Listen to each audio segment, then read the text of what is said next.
গাজীপুরের Tongi TNT colony জামে মসজিদের খতিব ও পেশ ইমাম মহিবুল্লাহ মিয়াজিকে অপহরণের অভিযোগ সত্য নয় বলে জানিয়েছে পুলিশ। বিষয়টি খতিয়ে দেখতে সোমবার রাতে তাকে টঙ্গী পূর্ব থানা পুলিশ হেফাজতে নেওয়া হয়েছে। বান্ডেল থাকলে প্রতি সেনমানিতে টাকা বাঁচবে। বিকাশ সেনমানি বান্ডেল কিনে জিতুন প্রতি লেনদেনে। দুপুরে সংবাদ সম্মেলনে এ তথ্য জানান অতিরিক্ত পুলিশ কমিশনার তাহিরুল হক চৌহান।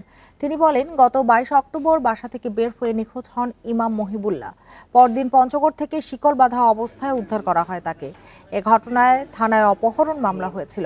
তবে তদন্তে দেখা গেছে তিনি নিজে শ্যামলী পরিবহনের বাসের টিকিট কেটে পঞ্চগড়ে যান। এরই মধ্যে পুলিশের কাছে বিষয়টি স্বীকার করেছেন তিনি। তার দেয়া তথ্য যাচাই বাছাই চলছে। ইমাম মহিবুল্লাহর বাসের সহযোগী এবং বাসের সুপারভাইজারও পুলিশের হেফাজতে রয়েছে। আমরা যে প্রযুক্তির মাধ্যমে আমরা বলতে চেয়েছি যে আপনি যে বলছেন এজাহারে যে বক্তব্য যে আপনাকে নিয়ে গিয়েছে সেটার সত্যতা আমরা পাচ্ছি না। এই মোটামুটি এখন পর্যন্ত তদন্ত।